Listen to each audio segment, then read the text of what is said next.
Welcome to another episode of the Journey to Motherhood podcast. Today we have a guest who has 7 stories to tell us, and I'm going to let her introduce herself and take it away. Okay. Hi, my name is Deidre Hagerman. I have 7 children. Out of those 7, I have 6 that were born naturally and 1 that was a VBAC or was a C-section. My first 2 were born naturally. My third one was C-section. And then after that, the rest were all VBACs after that. Which I know is super common these days, but when I had my C-section, it was not as common back then. They were still kind of pushing like that was not, once you have C-section, it's always C-section. So yeah. Um, and then fun fact, out of all 7 of my children, 5 of them were born on the first day of a month. So I have October 1st, February 1st, a June 1st. Oh my goodness, my brain I actually wrote this all down. January 1st. And I'm sorry, I had that wrong. I have out of 7 children, I have 4 that were born on the first of the month, but 1 was due on the first. That's where my numbers got mixed up. So that's a super fun fact. Only 1 of them was not born naturally on the first of the month. She was C-section. I only had to choose between the first and the second. So I chose the first. That seemed more fun. Right. So I'm just going to start with baby number 1. Baby number 1 was born in 2005 with a midwife in a birth center. The main thing I remember from that was that my mom actually did not agree with me about having a midwife and having a birth center birth. She wanted me to have birth in a hospital. And she just seemed like it was really backwoods at the time. And she was very, very adamant about me not having my baby in a birth center. And so it was kind of, at the time, birth centers were kind of gaining popularity. But my mom was just still scared that it wasn't really super cool at the time. So never experiencing a birth before, I was nervous, but I really wanted to give it a try. And I didn't at the time, like I didn't want it. Okay, so at the time there was some TV shows that were really, really popular at the time where it was you watched people give birth like in their hospital room, like you kind of watch them doing all the things. And I was like, nope, I don't want to watch any of that because I do not want to be tainted by, having that pre-notion of like that's what I'm supposed to do. So I didn't because I'm not really when I labor, I'm not really a screamer, as they call them. Like I just don't make very much noise. So anyway, I just didn't want any of that to taint my what I was experiencing. And I really, really, really wanted a water birth. That was like, I remember that was the thing. I'm like, I want a water birth so, so bad. But every time that I got into the birth tub, it just was not enjoyable for me at all. I remember being so disappointed because I really wanted a water birth. But every time I got in the water, my birth stalled and it was just, and at the time it was this jet tub and the jets were like right where my contractions were. It was just pounding right where the contractions were. And I'm like, this is not comfortable. So I nixed that idea. And of course, my first birth. So I'm like really nervous and I don't want to try anything. And the midwife is trying to get me to try everything, trying to get me to try the ball, different positions. And I'm just like, no, I don't know what any of that is or why you would do that. That's weird. And why would I do that? Now I wish I would have tried some of it, but I ended up just walking the hallways. Basically, until I gave birth, I was just walking the hallways. And so let me find where I was at. Oh, and I I was a really needy person during my first labor. I just needed somebody to touch me. It didn't matter where. They could just touch my hand, touch my arm, touch my leg. Anytime I had a contraction, I just needed to know there was somebody there with me. So I was like, now looking back, I'm like, that's kind of funny because my later pregnancies, I was just like, don't touch me, get away from me. For my first one, I'm like, okay, can you just like rub my back? Can you make it feel better? Just that like reassurance. So that one was my longest labor. I was there for like 24 hours. Probably could have not been there for that long, but it was your first one. You're like, oh, I have pain. This is it. We're done. I'm in labor.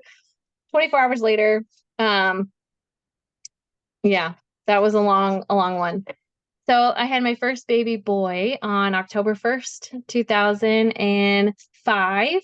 He was 7 pounds, 12 ounces, 20 and a half inches long. That was 18 years. Well, going to be 19 this year, 19 years ago. Now he's this towering young man. He's getting married this month, actually. Also, fun fact, my first 4 babies were all way past their due dates. So he was exactly 2 weeks to the day over his due date.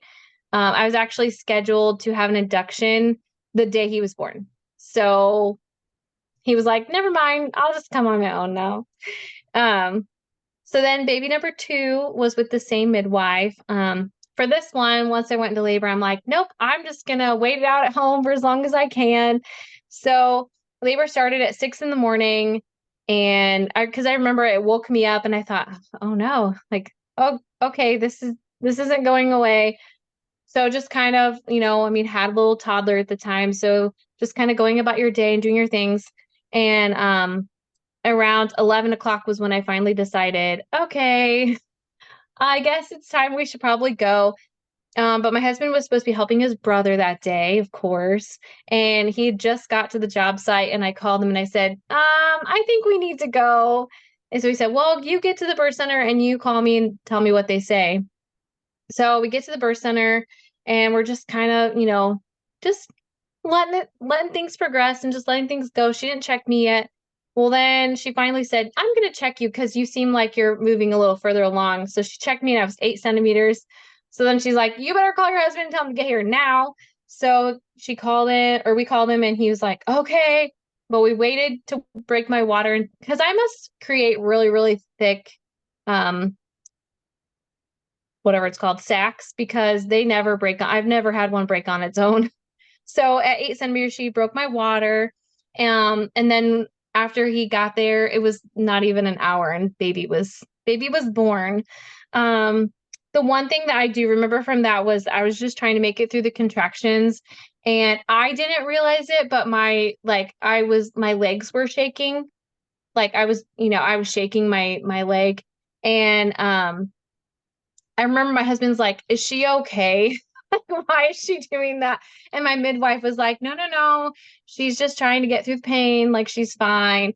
And I remember they were all like, every time I would have a contraction, everybody would stop talking and they would stare at me like something was going to happen. And I finally, at one point, I just said, you guys just keep talking because you're actually distracting me, even though you're not distracting me, but you are. And it's not any better if you just stare at me. So just keep talking and you're distracting me by talking and keeping my mind off of the pain. So then at 3:18, he was born. My second biggest baby that I ever had, 8 pounds and 13 ounces, 21 inches long. So he was like a pound and an ounce bigger than my oldest. And then also like he was an inch longer. But my oldest is taller than him. I don't know how that works, but then I remember because I had a full night's sleep. I do remember, it's like afternoon and everybody's like, okay, well, you had the baby now. Now you can go rest. And I'm like, I'm not tired. I'm fine. But they shut off the lights. They had me, go, we've got baby, you go take a nap. Okay. I laid there for an hour. I couldn't sleep. And I was like, okay, well, that's not going to work. Apparently I must have a thing after I give birth where I'm like, nope, no sleep. We're done. We don't need sleep. So he was 2 weeks overdue and 3 days. Those are like the longest I ever went over was 2 weeks and 3 days. But we knew from first baby that I went over 2 weeks. So wasn't super surprising that I went over. That page is done. Okay, number 3. So when I had baby number 3, she actually technically had 3 different due dates because we had like the normal gestational just off of your period. And then we had 2 different ultrasounds, an earlier one and a later one. And she didn't come on any of those. So I have no idea if she was 2 or 3 weeks overdue. I have no idea. So let's see. I do remember that right before she was born, it was like just a few days before she was born, my husband and I were sitting, like the boys had gone to bed and we're sitting there watching TV. And I remember feeling her like I had these excruciating pains and I felt like she was going to come. I actually told my husband, like, I feel like she's trying to come out. It's the weirdest feeling ever. And that was the day that she flipped breech. So that was a fun experience. Um, and then she was very, very stubborn because she would never flip back. Like, why would you flip? Why would you not flip back? So at the final appointment that my midwife was like, we could deliver breech, but if we can get you to not be breech, we would rather have you not be breech. So I went to go get an inversion done. And of course, at this point, we don't actually know how far along I am, but I'm definitely towards the end, very large. And not she, but so when I was at the inversion appointment, the doctor comes in and says, well, I don't like the way the baby's head is. So I don't really feel comfortable doing an inversion on you. I don't want to break the baby's neck. And I'm like, well, that would be, that would not be good to break the baby's neck. So let's not do that. So we schedule, he gives me 2 dates, February 1st and February 2nd. And so at this point, we only had one baby born on the 1st of the month, but I was like, February 1st, let's go for that. So it was like the next day, in the middle of a snowstorm. Also, he called the night before and said, hey, we're supposed to get some pretty bad weather. So how about you, instead of coming at like 6 a.m., how about you just come in around like 11, like 10 or 11 to give yourself time to get here. And maybe they'll have the roads cleared off before you start heading this way because they're like an hour away from us. So I was like, okay. So we did that. We finally get there. The roads weren't terrible. They weren't great either, but we still had more snow coming. And I just remember it was just so many new things. I had never had a birth in a hospital. I had never had IVs hooked up to me. I never had any of that. So it was just really, really surreal and weird for me. And I remember they put the IV in, and when they push the fluids, they were cold. And I remember my whole body was just shivering because I was so cold. Blankets wouldn't even touch it because I was like, it's cold from the inside. And they finally decided to walk us back to the OR. And I remember that we stopped and we held prayer because I was really nervous because I never had surgery before. I never even had stitches before at that point either. So I was really nervous. And I do remember on the walk down there, though, that the nurse had told me that, well, once you have a C-section, you always have to have a C-section. And in my mind, I thought, really? Like, I don't know.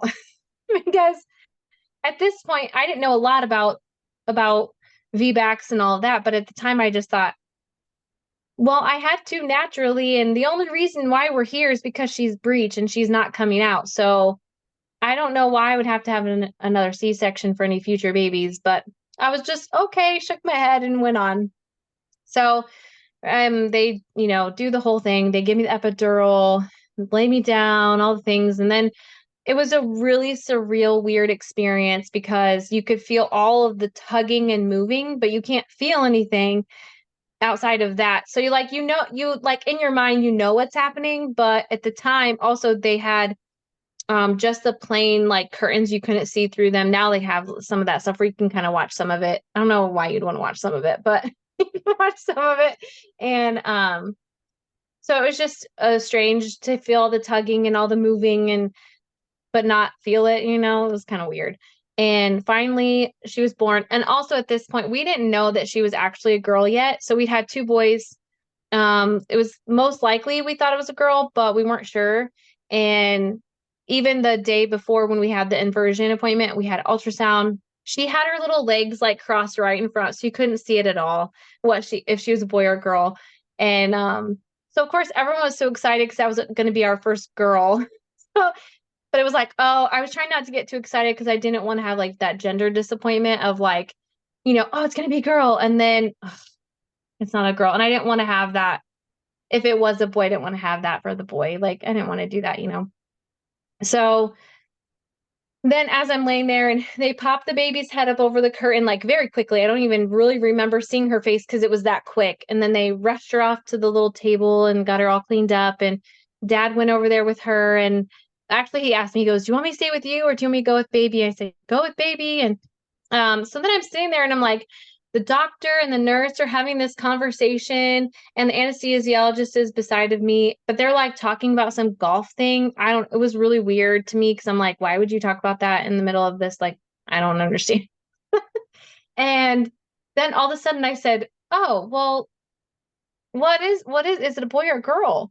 And the anesthesiologist looks at me and he goes, oh, honey, or no, I think it was the nurse. She goes, oh, honey, you didn't know? It's a girl. And then so I started crying because I was so happy. And the anesthesiologist was the sweetest ever. He's like, wipe, because I'm strapped down, you know, I can't move. And the anesthesiologist is wiping my tears from my face because I mean, they're just like rolling and because it's all like super stressful and, you know, all new to me. I had no idea. Like there was just so many new things that were happening. It was overwhelming. And that was probably like my favorite moment of the whole thing that like this anesthesiologist had no idea who I was, but he had so much compassion for me that he was like wiping my tears. And then there's the doctor and the nurse talking about some golf outing. That was weird.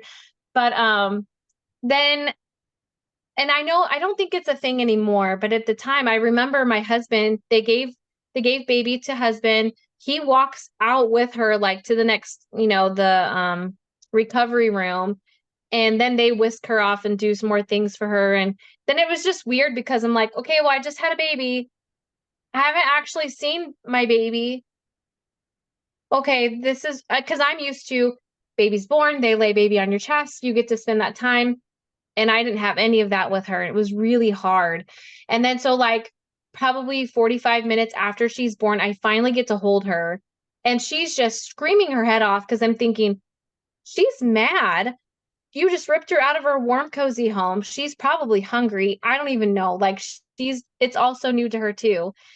And the one thing I remember is I'm like holding her. So her head's over here and I'm holding her and I'm just like leaning. I just keep like leaning and I have no control from like, you know, I have no control of my body.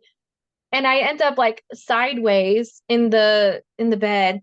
And the nurse comes over and she's like, oh, honey, let's straighten you up. And I'm like, yeah, because I can do all of that myself. Like I'm holding this baby. I don't know what to do. I'm falling over. It was a mess. It was a mess of a day.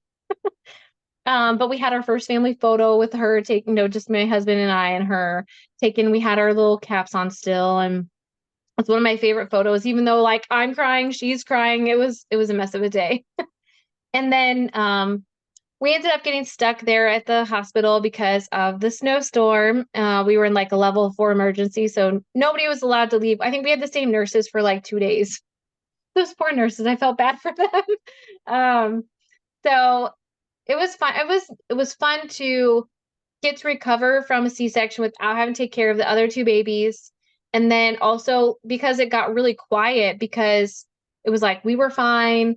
And the nurses, I'm sure, kind of were enjoying the break a little bit because they weren't having a big influx of people coming in. So it was a nice couple of days, like nice, quiet couple of days at the hospital, which normally doesn't happen.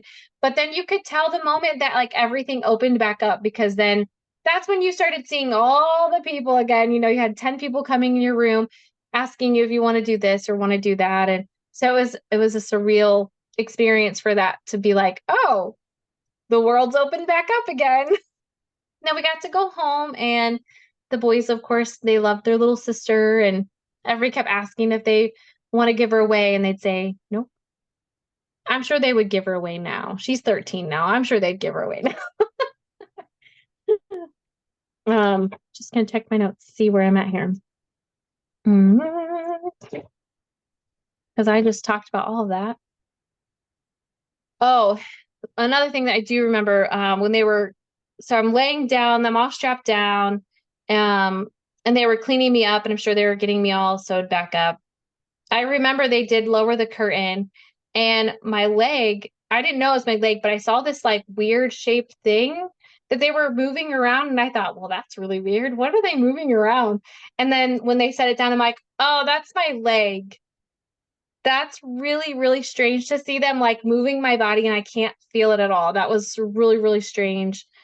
It was really weird. I do remember that. And then there was some more tugging and pulling. All right. So baby number 4. So like I said earlier, baby number 4, I decided that since I'd had 2 natural births and then a C-section, that I didn't really see a reason why I had to have another C-section. I'd heard of this doctor named Dr. Stroud. A friend of mine was really advocating for that, and she was, sharing about him a lot. So I was like, hey, I'm look into that because I really don't want to go through that again, another C-section if I don't have to. If I had to, I would totally do it because, it's worth it. But for me, if it wasn't necessary, I didn't want to. So he was in the area doing some seminars. And so I went to a seminar, and then that convinced me even more that this is the doctor I need to see. And that's the route I needed to take because a lot of doctors still in the area, they were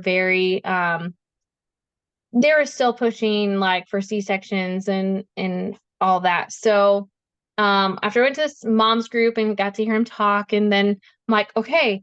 So about a year or so later, I got pregnant, and I'm like, I'm gonna go to this doctor. So I went to him, and yeah, ended up I actually got to see him. So that was cool because you never know, like doctors like that, you don't know if you're actually gonna get in and see them.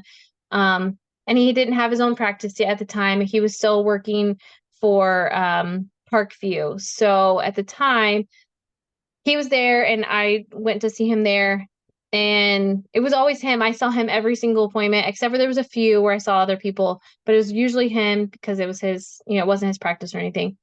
Um, that baby, I ended up having gestational diabetes, which was,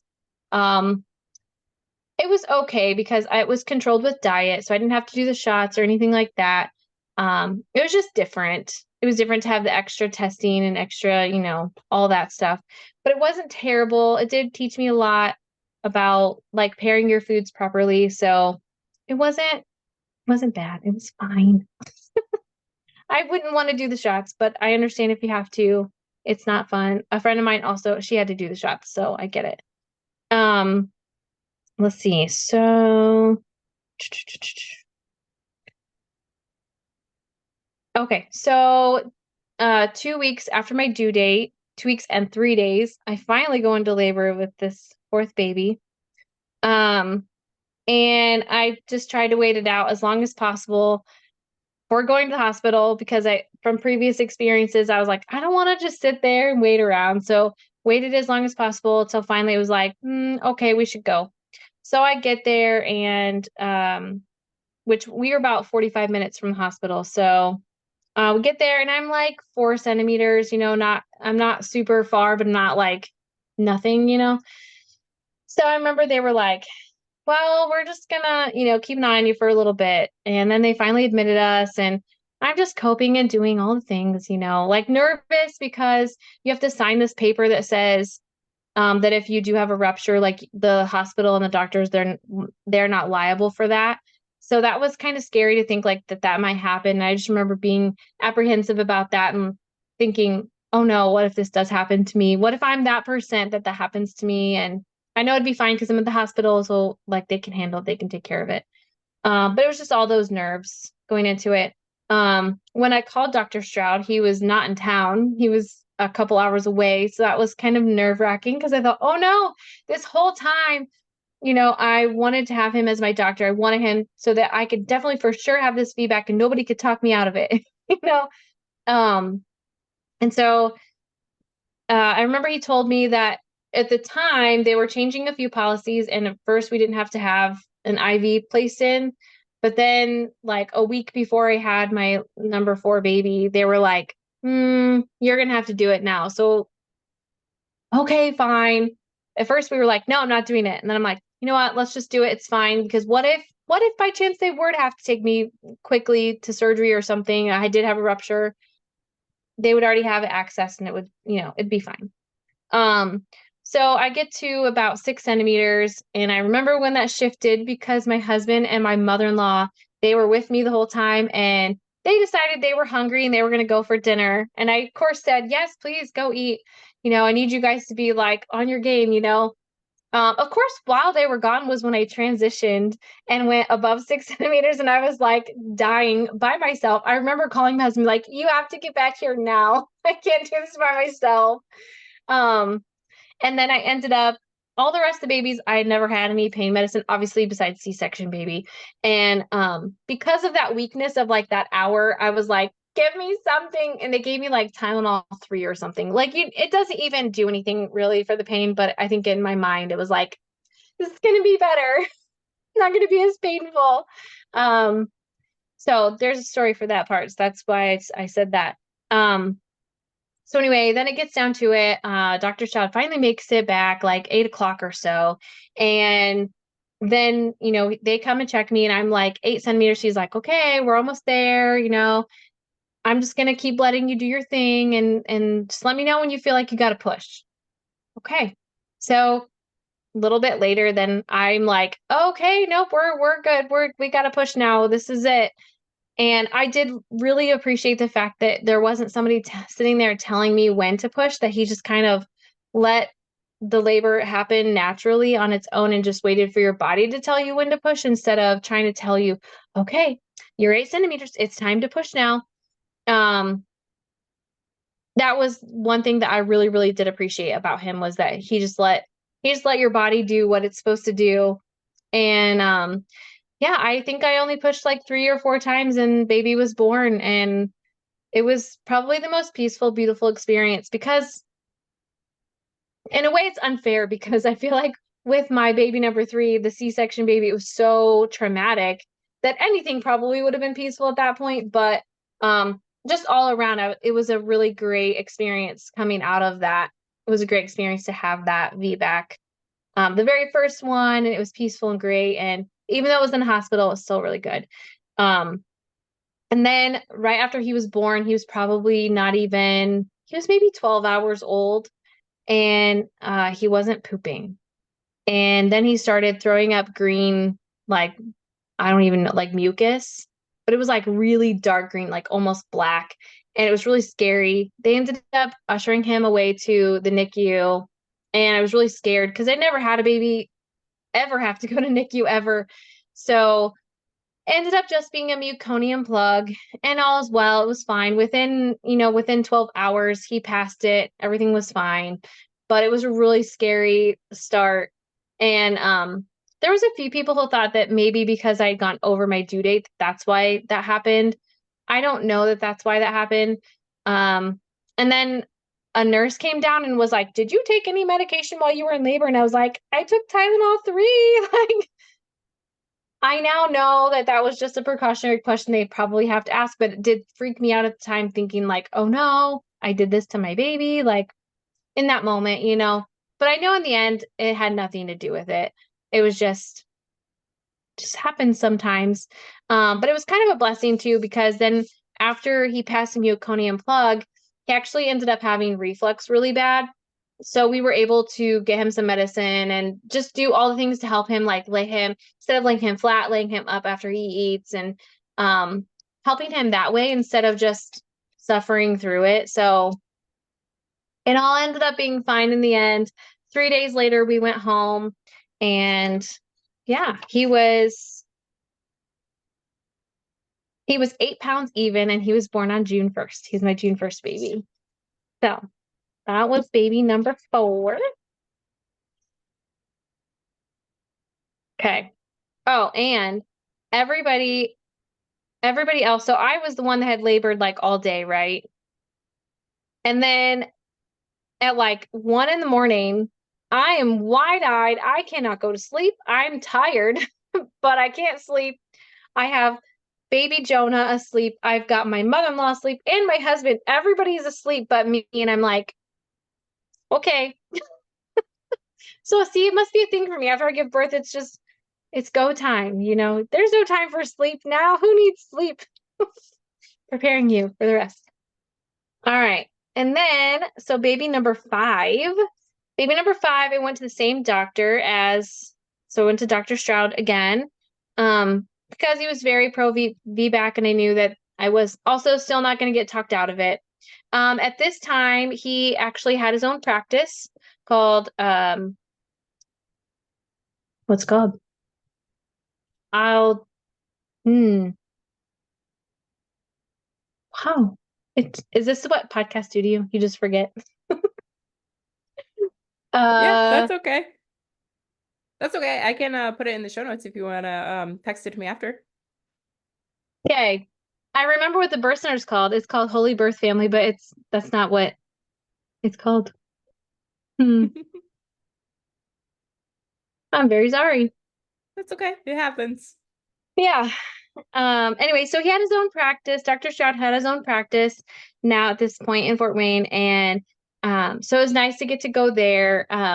Did not have gestational diabetes with this baby, thankfully. So I think I kept missing the mark, like just it's like one of the tests, it would be like really close, but then the next one would drop. So I passed. So I did not have gestational diabetes. So I did not have gestational diabetes with this baby. He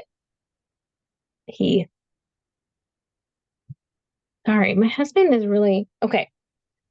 This baby, she did not have gestational diabetes with her. So thank goodness I passed all the tests just barely, but I passed them. I didn't have to do any of the diets or shots or anything.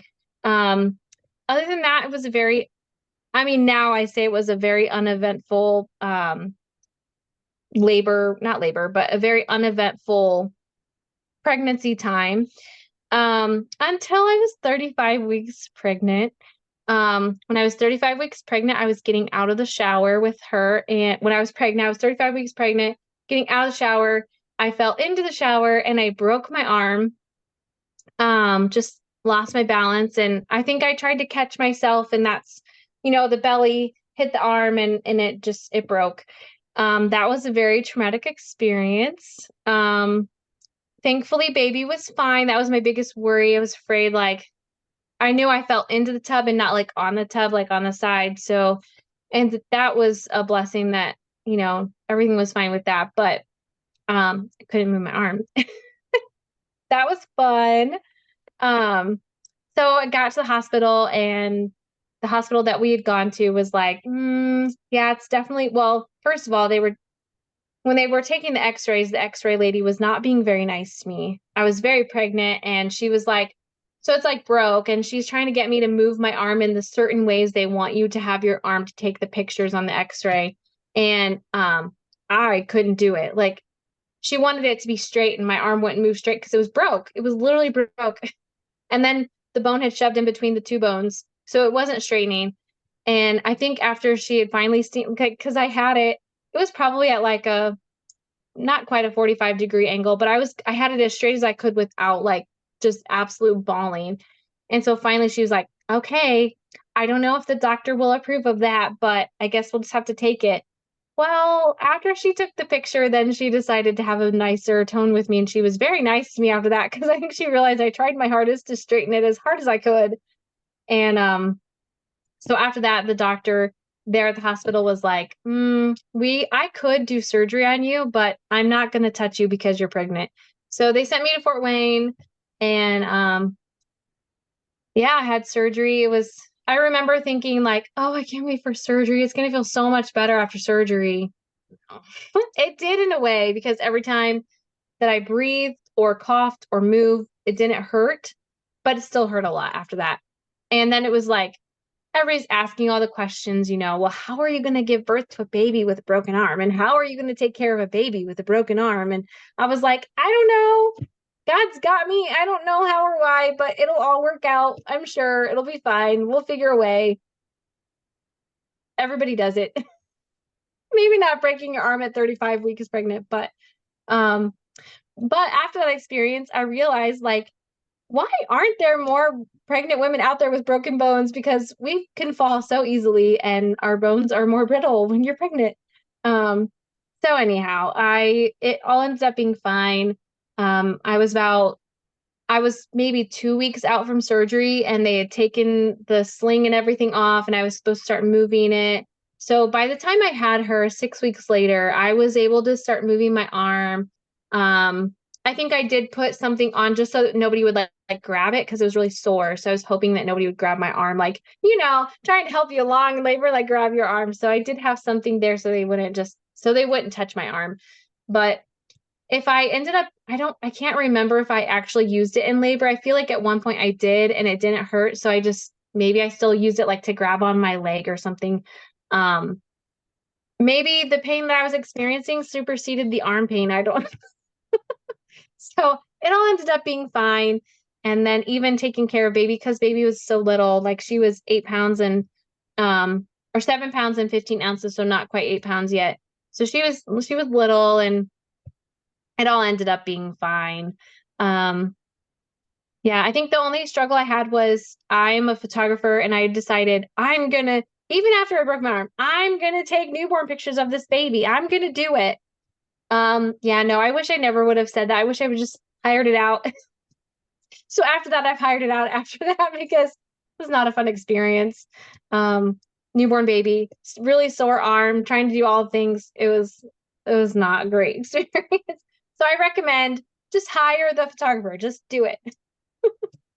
Um, yeah, so that was the most eventful, yeah, before baby was born. That was my most eventful one, you know.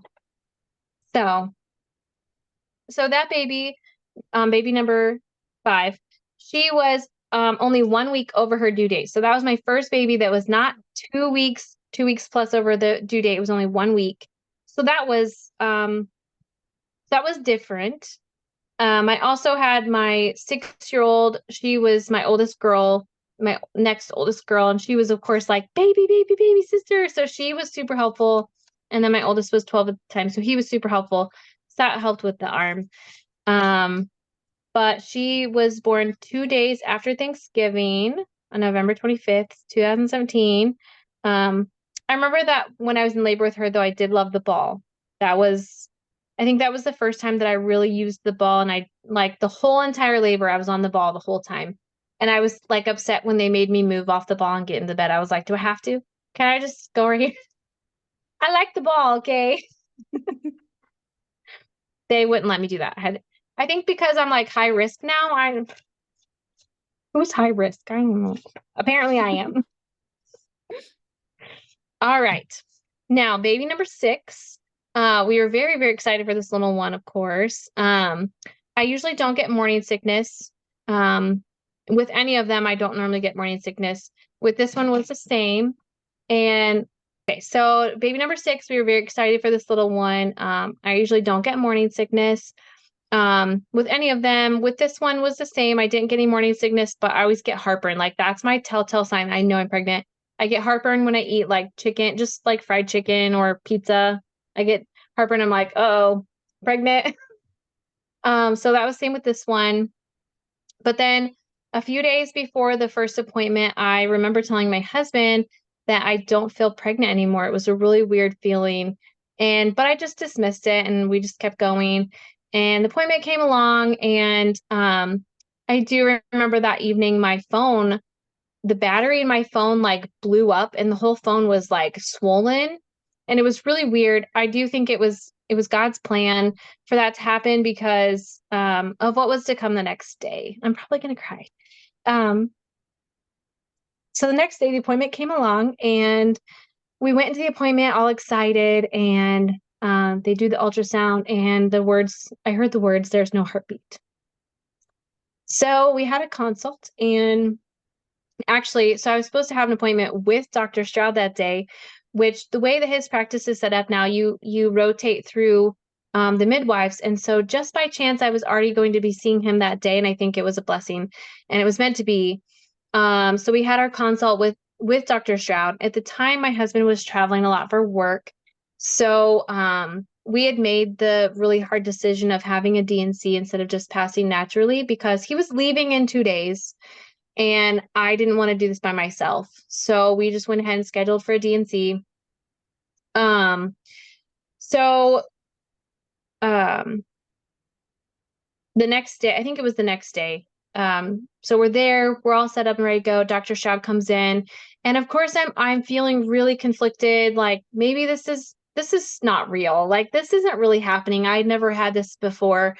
So it was a lot of these feelings like, oh no, what if we do this, but baby's actually still alive? Like, what if?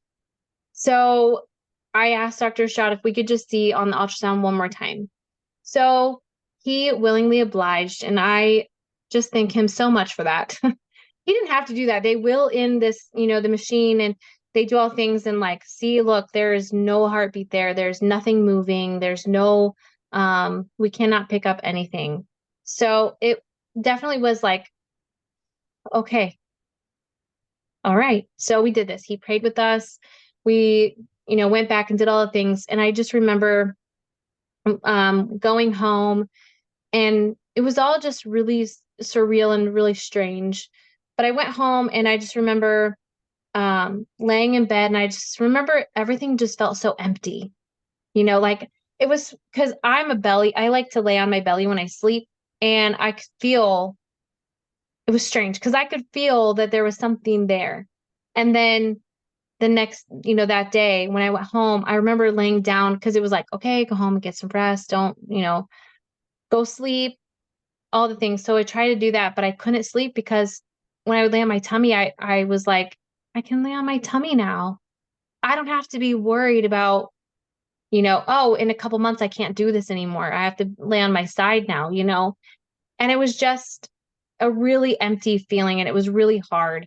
And so I remember I just cried and I prayed and I slept.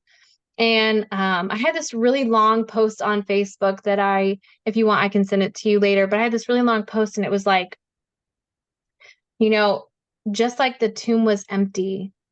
Because this is, right before Easter. I think Easter was early that year. So it was like, just like the tomb was empty, my womb felt very empty. And it just, even though it was super duper sad, and, of course, I never wanted or ever wished that, I don't ever wish that on anybody because it was so hard. But it was very empty. My husband, after I wrote it all out, and he was like, he read it later, and he came in just bawling and sobbing. He was like, why did you have to do that? Why did you have to post that? And so it was a really hard day, and it was really surreal. I was normally the one, I always shared very early that we were expecting because I never had a reason to not share. So then a few months later after that, I got pregnant with technically baby number 7, but living baby number 6. I remember I took a test, and it was like, I think I had heartburn. So I was like, I have heartburn. I should probably, because my cycles were very, very strange. The last 10 years I've had, like, I could probably count on both hands how many cycles I've had.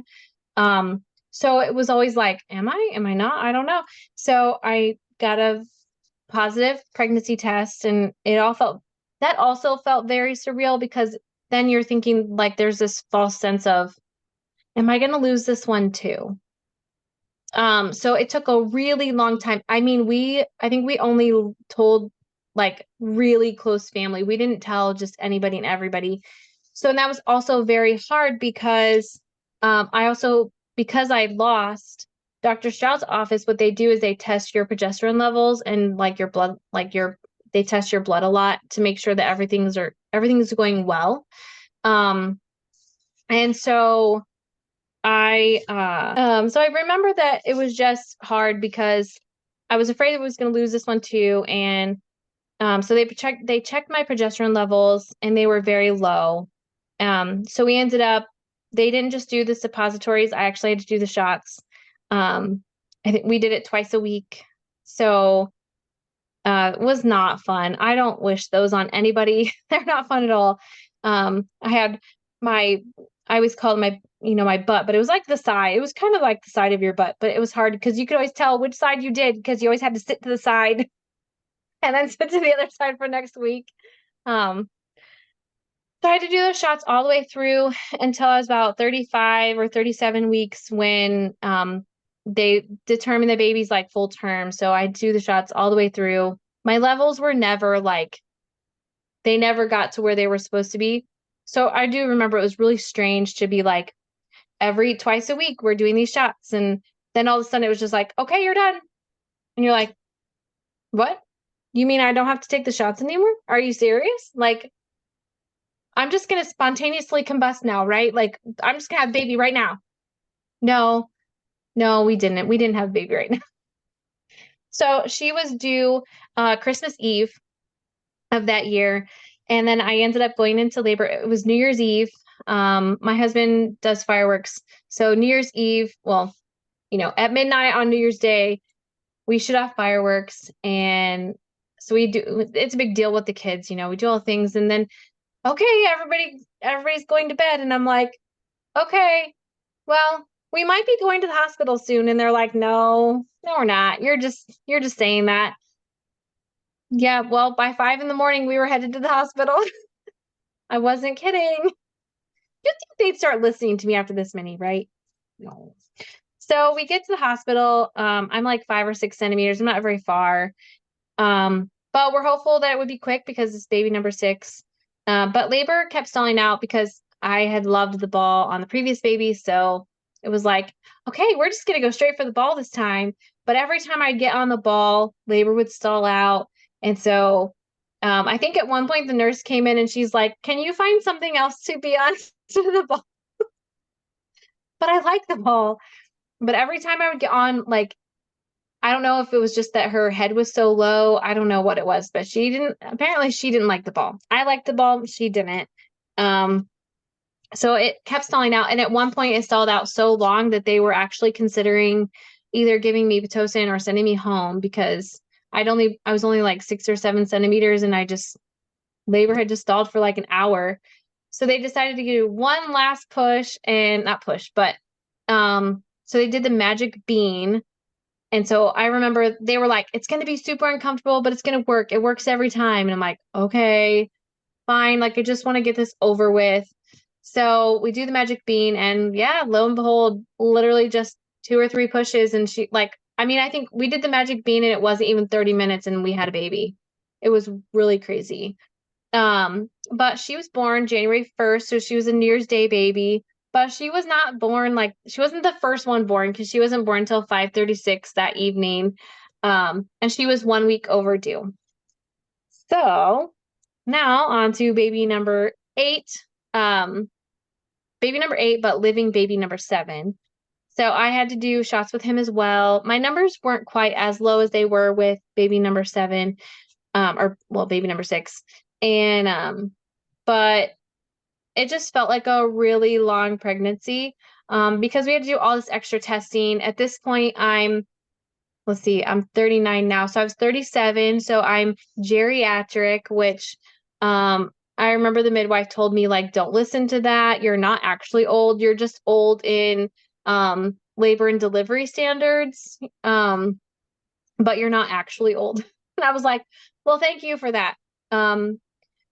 So because of that, I had to do a lot of extra testing as well to make sure that the baby was fine and I'm fine and all that. So it was just a really long pregnancy with a lot of traveling, 45 minutes to an hour, to do all the tests and all of that. At least once or twice a week, I was going to Fort Wayne. So it was really long. I did get to stop doing the shots earlier than I did with Jasmine. I think I was maybe like 32 weeks or so when I finally got to stop doing the shots with him, which was like, yes, I don't do the shots anymore. I graduated. So it was really great. So here's where the story gets really fun. So my labor that day was really, really strange and really weird. But going into it, I was like, okay. So I was having contractions, but they weren't enough to be like, okay, we're going to go to the hospital now. Like, they're consistent. This is it. Like, we're going. But they were enough that any movement that I did, it would not go away. It's like normally, if you get up and move around, like the contractions go away. They weren't going away, but they definitely were not being consistent. And I realized that I hadn't put his car seat together, so I'd washed it all because it had been in storage from the previous baby, or either that or she had been using it and we just got a new one for her. And either way, I had to wash the car seat, but I had it washed. I just hadn't put it together yet. So I realized, like, oh no, I'm having contractions. I have to put this car seat together because if this baby is born like tomorrow, I don't have a car seat put together. I don't want to do that at the hospital. So here I am, like, I don't even know. It was late and I was having contractions at this point. Not like again, same thing, not super consistent, but enough to be like, okay, yeah, that hurts. So here I'm on the floor putting the car seat together, and I realize, oh, I haven't taken my maternity pictures yet. Like, I don't have a good bump picture. And I thought, oh no, if this baby is born, I don't have a bump. Like, I have to get that. So here I am in the freezing cold. It's like, I don't know, it feels like negative temperatures. It's not, but it's definitely like in the 20s. Going from like 60s down to 20s, it feels really, really cold. And of course, you have to look cute in these pictures. You can't just, you can't wear a parka. I mean, I guess you could, but I didn't want to. I bought this dress to take pictures in, so I did wear a long sleeve shirt so I didn't freeze too badly. But here I am having contractions. I have my camera set up on a tripod. I'm running back and forth. I have it set to, by a tree, set to take pictures. And so I'm running back and forth, and like I think there's a couple pictures where I can tell that I'm having a contraction in the picture because I was like, okay. We lived by my brother-in-law, so I'm sure they thought I was crazy running out here with my big pregnant belly taking pictures. But luckily I did that because then I went into labor, like actual, like, full-fledged labor that night. He was born the next morning. And I remember I was trying so hard to get these pictures to upload to my computer so I could at least share one before he was born. It didn't happen because technology was not working with me that day. I couldn't get anything to work. So anyway, I'm pacing which my house at the time wasn't very big. So I'm pacing my living room and my kitchen. So I was just going back and forth between the two rooms. They're not very big. Just trying, everybody had gone to bed at this point, and I'm like, told my husband, I'm like, well, don't go too deeply into sleep because we might be going to the hospital. And he's like, no.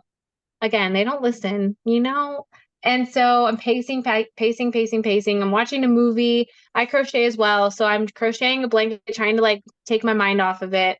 And finally I decide, you know what? I think I should lay down and take a nap just in case this is the real deal. I think it is because it's not going away, but maybe I should take a nap. So I lay down on the couch to try to take a nap. And then that's when everything just said, okay, nope, this is it. We are in it.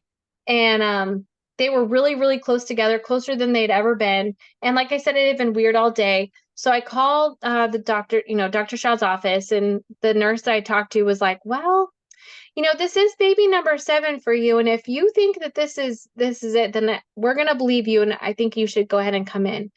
So the whole entire ride there, which of course at this point I still had to wait an hour for my husband and my mother-in-law and everybody to get around. And I'm like, guys, we have to go. This is really painful.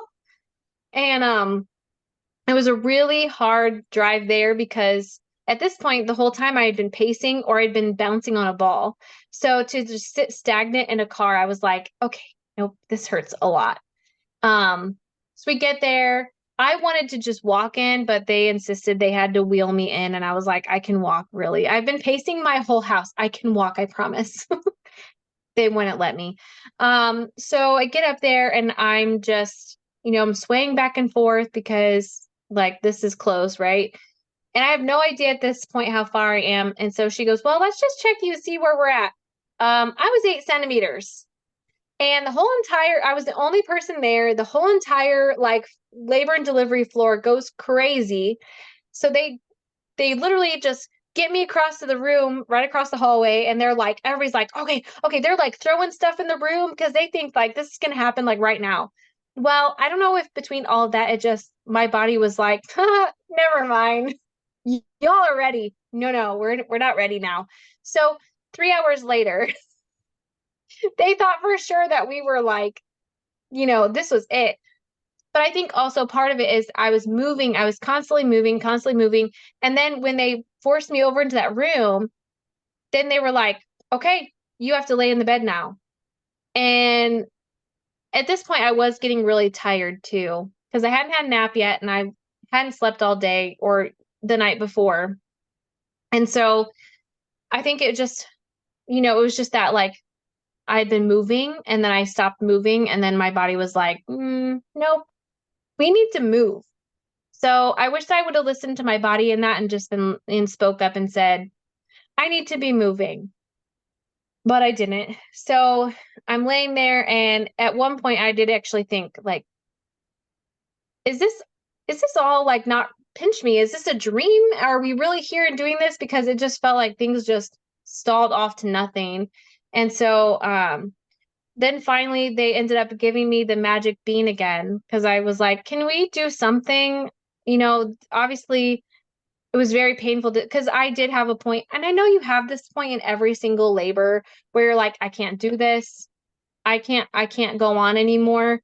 And I did have that with this one because it was like 3 hours of like the excruciating, like the final parts of labor that was just going on for like 3 hours. And I just like, can we just be done now? But now knowing when he was born, the cord was wrapped around his neck once. And so I think that's why labor kept stalling, because my body obviously knew that something was wrong. And so it was just trying to like, maybe it was trying to correct itself. I don't know. But as I was pushing, his head came out, and then they're like, wait, wait, wait, don't push anymore. And actually I do remember it now because my husband reminded me. He's like, don't you remember they like pushed him back in a little bit? And I'm like, oh yeah, I do remember that because it took my breath away. I remember going because it like the pain, you're going against what your body's trying to do. And that's when they unwrapped the cord around his neck inside. Like they had to push him in, unwrap the cord so that it didn't like cut off his breathing or anything.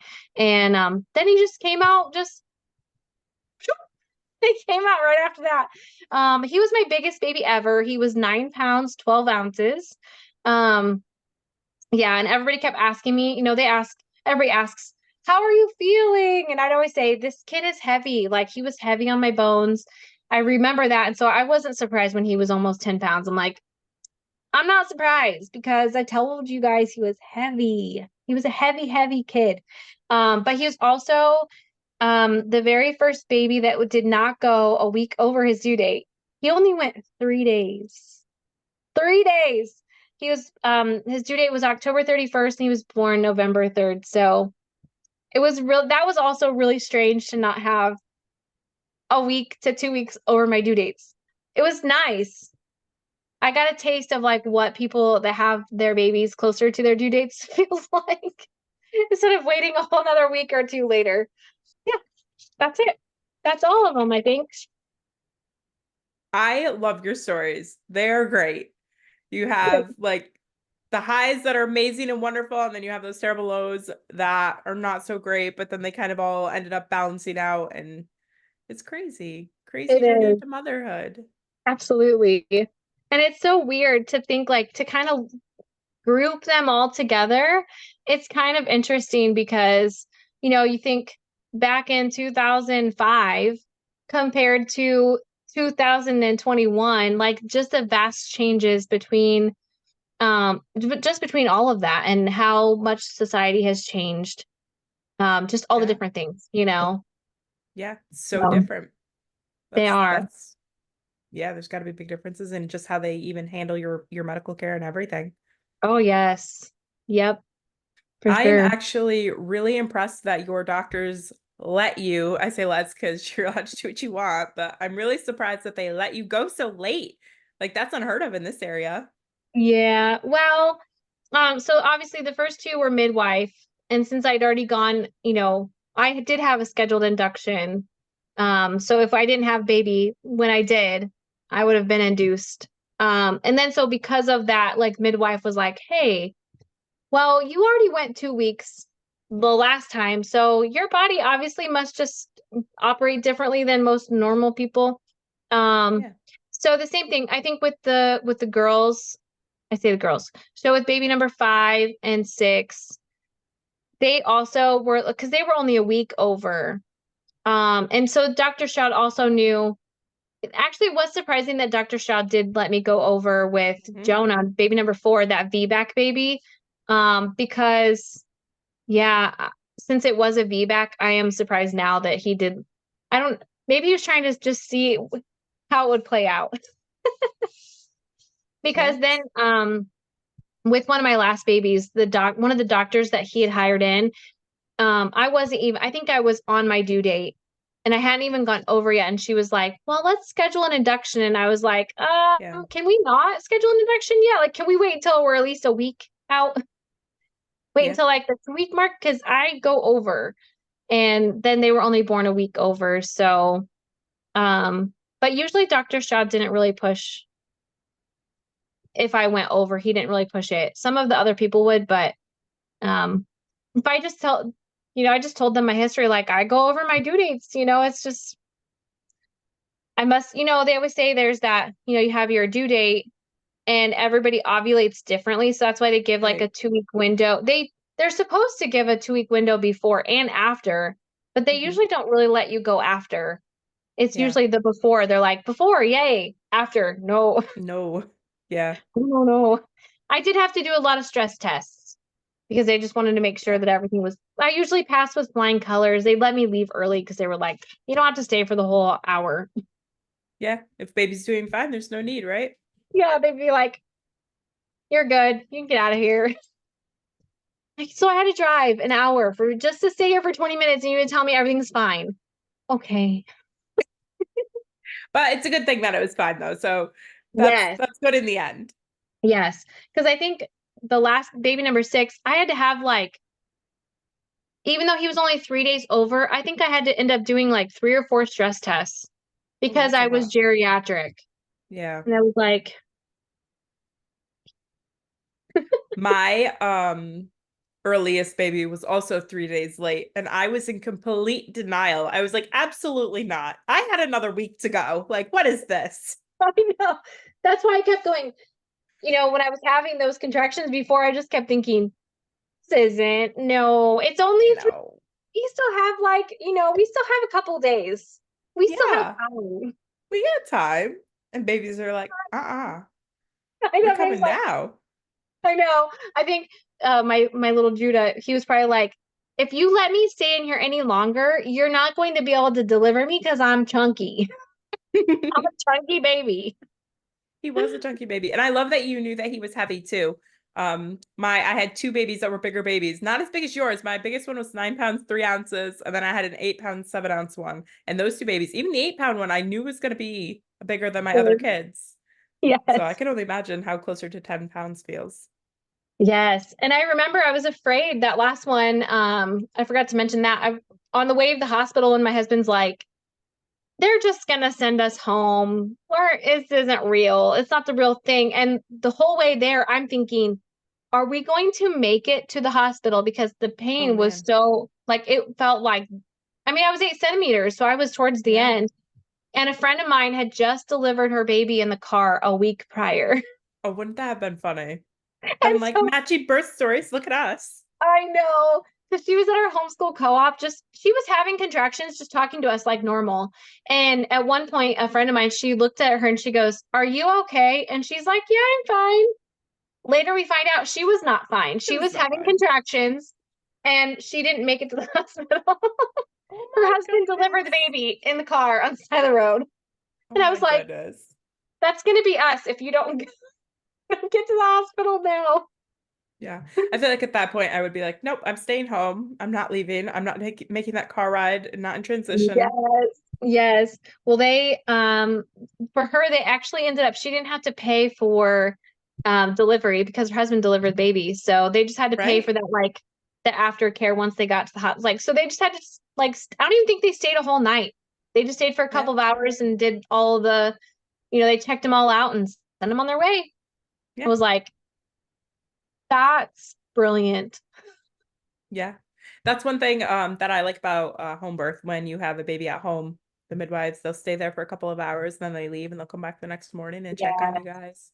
Versus at the hospital, they're poking and prodding all night long.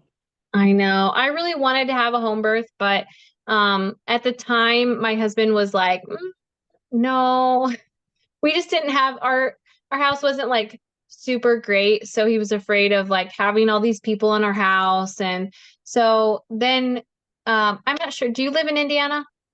No. New York. Okay. I'm in Indiana and Indiana law apparently says that once you've had a C-section, if you try to have a VBAC, sorry, excuse me, you cannot have like you can't have your baby at a birth center, Hmm. it's a weird law. So you either have to have a home birth or you have to go in a hospital. Like there's Yeah. not an in between. Because I wanted to deliver at Dr. Stroud's birth center in Fort Wayne, but he was like, we can't allow that because of Indiana law. Like we don't want to get in trouble and get shut down. And I was like, but what if I just show up? What if it's not planned and I just show up and have my baby? Right. Be like, she came. I don't know. I know, I'm She like, came here. Like, what was I supposed to let's do? find a hospital. It's right next door. No, see, and that's crazy to me because if it's right next door, like let the person have their baby there. It's fine. What or you're gonna make them what if you're at home? You're an hour away now and that's safer than the birth center, which is right next to the hospital? Exactly. Like what? Exactly. Exactly. That's why I was like, this doesn't make any like you can literally you open up the front doors of the birth center and you're literally staring at the hospital. Right. Like That's crazy. it's right there. Yeah.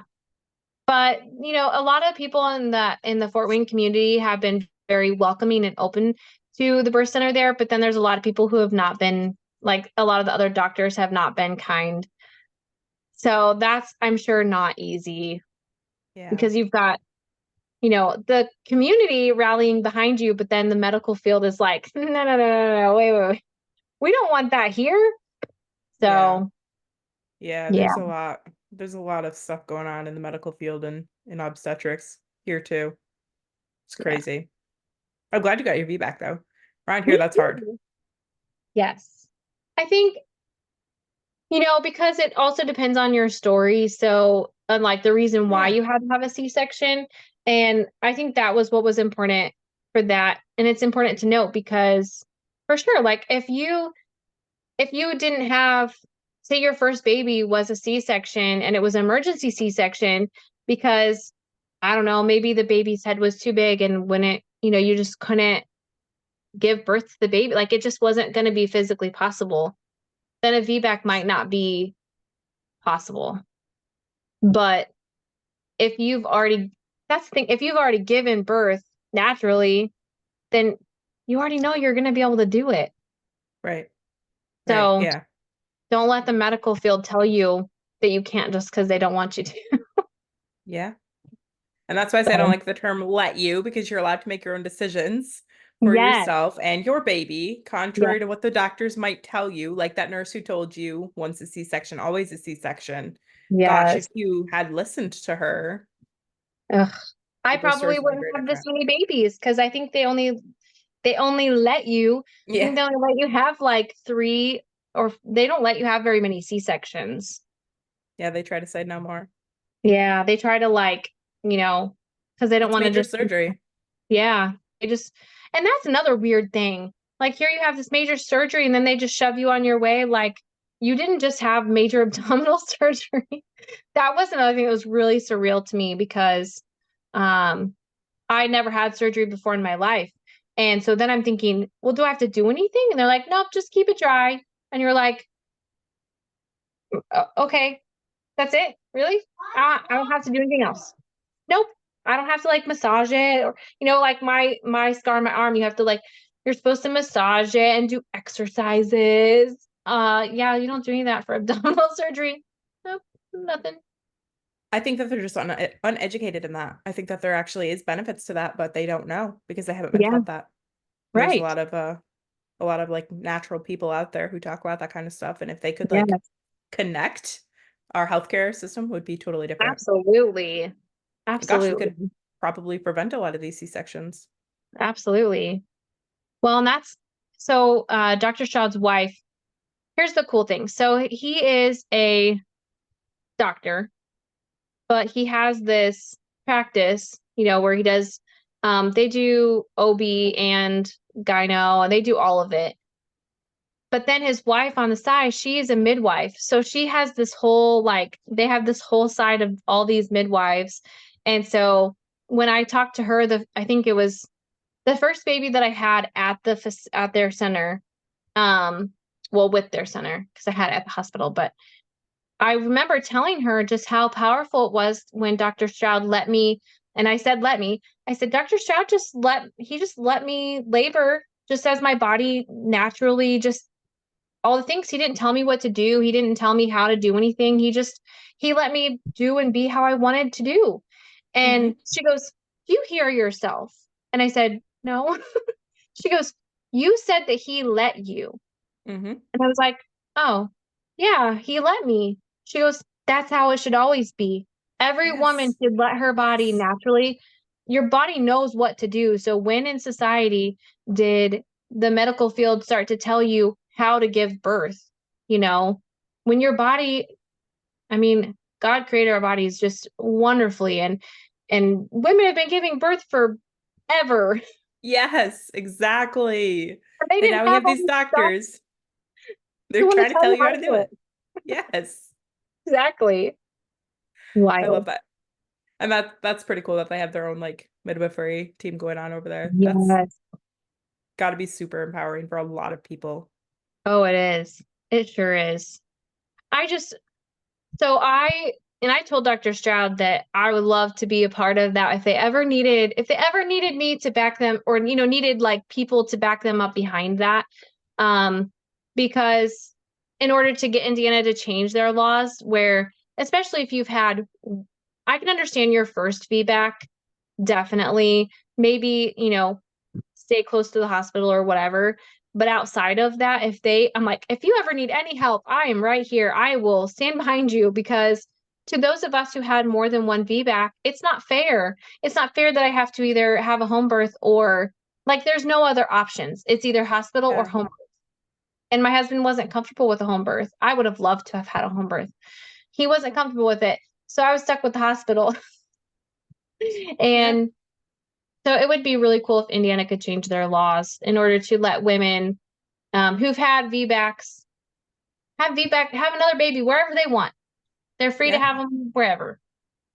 Yeah. New York too. I agree. I don't know. I don't know if there are states that allow that. I'm sure there are, but New York is crazy. So Yeah, we have all the laws. we have all the laws. We I'm have so all of the sorry. laws. It's okay. If there's a law, New York has it. I know that. So That's great. Oh, so if you could give one piece of advice to a pregnant mama, what would it be? oh goodness. Hmm. I would say, listen to your body, especially when you start going into labor and having contractions. Listen to your body, and I know that I couldn't follow my own advice, but I would say definitely don't feel afraid to speak up. If you think that you shouldn't just be laying down in this bed because it's making your labor longer and harder, then speak up and say, "Well, can I stand up over here? If I can't leave the room, can I at least move around?" Or, so just definitely listen to your body, and don't let anyone tell you how to give birth. Yes. I'm terrible about that, but don't let anyone tell you how to give birth, because your body knows how Yes. to do it. And um, yeah, that's, I think, my biggest piece of advice. I love that. I think that's the best piece of advice you could give. It's awesome. It's so Just true. listen to your body. Thank you for coming on and sharing your stories. Well, thank you for having me. It was wonderful. Yeah, it was awesome having you.